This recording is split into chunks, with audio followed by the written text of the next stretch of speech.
आता एक महत्त्वाची बातमी नागपूरमधून। नागपूरमध्ये मेडिकलच्या परीक्षेदरम्यान वाडी येथील परीक्षा केंद्रावर गोंधळ झालेला आहे। काही महिलांनी लग्नानंतर बदललेल्या नावाचं आवश्यक कागदपत्र सोबत आणलं नव्हतं आणि त्यामुळे त्या महिला उमेदवारांना केंद्रातून बाहेर काढण्यात आलं। या महिलांनी नंतर परीक्षा केंद्राच्या बाहेर गोंधळ घालत परीक्षा प्रक्रियेवर आक्षेप घेतलेला आहे। मेयो मेडिकलसह शासकीय आयुर्वेदिक आणि दंत रुग्णालय मिळून गट ड संवर्गातील 680 पदांच्या भरतीसाठी ऑनलाईन परीक्षा घेण्यात आली होती आणि यावेळी हा संपूर्ण गोंधळ।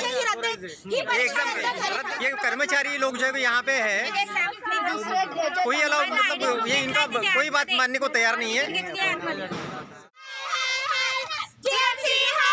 नहीं करूँगा लो, ये सारे लोगों ने अलाउड नहीं किया। ये लेडीज लोग हैं यहाँ पे उपस्थित है, इनको एग्जाम माझा पॅन कार्ड याच्यावर दोन्ही नाव आहे आणि माझ्याकडे लिव्हिंग आहे तेही मी त्यांना दाखवलेलं आहे लग्नाच्या आधीचं, पण तरी पण त्यांनी मला हे केलं नाही। इथून सर्व सिलेक्शन आतमध्ये होऊ दिलं, पण आधी मग नंतर आतमध्ये त्या मॅडमनी मला बाहेर काढलेलं आहे। सीटवर बसून मला लॉग इन करू दिली नाही। पॅन कार्डवर 2 नाव होते तरी ह्या लोकांनी मला आतमध्ये एंट्री नाही दिली। अच्छा, तुमच्याकडे डॉक्युमेंट सगळे लिगली होते? सर, आजपर्यंत मी सर्व डॉक्युमेंट्स पॅन कार्ड वरती मी एक्झाम देत गेली आणि ह्या लोकांनी मला